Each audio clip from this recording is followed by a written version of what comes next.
I just released my first game on Steam and it took me around 100 days to develop it. In this video I'll show you how I did it from start to finish, what challenges I encountered along the way, and also all the mistakes that I made. One of those mistakes cost me hundreds of thousands of dollars. I hope that this video will be helpful to anyone who wants to make their own games and to also maybe inspire others to try as well. But before I tell you everything I did right and everything I did wrong, let me tell you more about the game. The game is called Cody's Nightmare and it's about a boy named Cody who is trapped in his nightmare. In order to wake up, he has to beat all of his fears, which are represented by bosses and the enemies in the game. There are 8 bosses and those bosses are the main focus of the game. There is a huge spider boss, a clown boss, bathroom shark boss, and yes, those are pants on the shark, and yes, that is a toilet. After you beat those 3 bosses, you'll need to face a rat businessman, a ghost from a train, an unusually cool vampire, and even cooler snowball witch. And there is a final boss who caused the nightmare in the first place, a teddy bear. As you can probably tell, the game is heavily focused on the boss battles, but there is also a couple of run and gun levels. The main character, Cody, uses a gun that looks like a water gun, but actually it shoots lasers. You can upgrade the gun by collecting candy that the enemies in run and gun levels drop,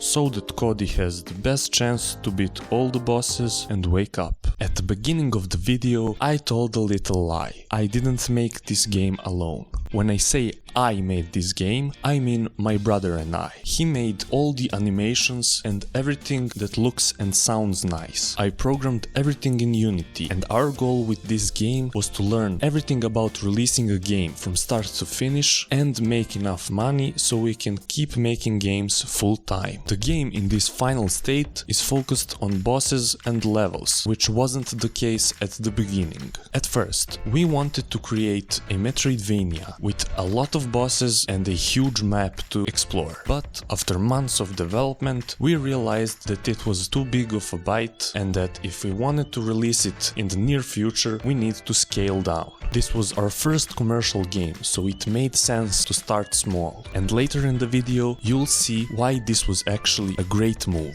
When we decided to scale down, it didn't make sense to make just smaller world because then it wouldn't be fun to explore and it wouldn't live up to our original idea. Everyone told us that the funnest part of our game was bosses, so we decided to focus our game on bosses and take inspiration from one of the greatest indie games of all time, Cuphead. We worked really hard, but when more than half of the game was done, we encountered a big problem. In order to be successful on Steam, you need to have a lot of wishlists, and we had none. We knew nothing about promoting a game or marketing, which we needed in order to get wishlists. To tackle this obstacle, I dedicated a portion of my time strictly to learning game promotion and marketing. There is a lot of useful information about marketing indie games on YouTube, but there is one guy who I learned the most from. If you don't know who he is a professional indie game marketer and has a super useful blog called howtomarketagame.com.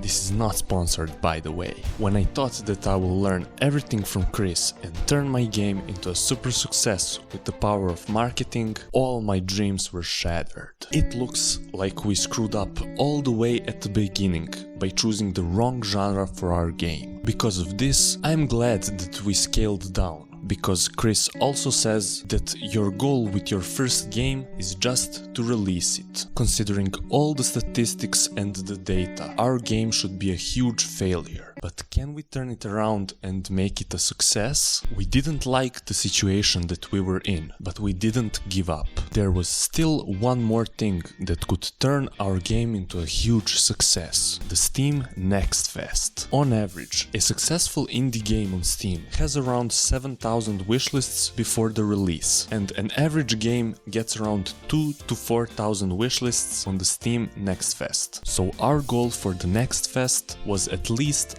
1,000 wishlists. Now that's a pretty big challenge, considering that up to this point we only had around 100 wishlists. We prepared our Steam page, prepared a demo, and everything else that we needed for the next fest. The festival started, and on the first day we got around 150 wishlists, which was pretty good. Every other day of the festival we got a little less, but it was still around 100 wishlists per day, and at the end of the festival we had around 800. Unfortunately for us, that wasn't enough for Steam to pick up our game and make it a viral success. We were a little discouraged by this, but we almost finished developing the game, so we didn't give up. Like our marketing problems weren't enough, we encountered a new one.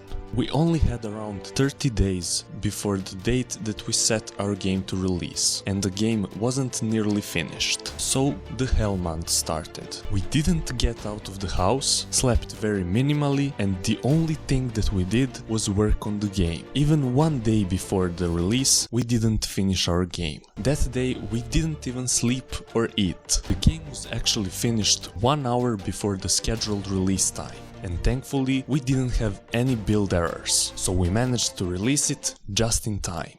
Making and releasing this game wasn't easy, but we did it and learned a ton along the way. Some of the biggest mistakes that we made were not promoting our game early enough and making a game in the wrong genre. These two mistakes cost us potential hundreds of thousands of dollars, and we'll make sure to keep them in mind when making our next game. If you have any questions about making or releasing a game, you can leave a comment below. In the next video, I'll share with you the financial side of this project, so subscribe if you don't want to miss that.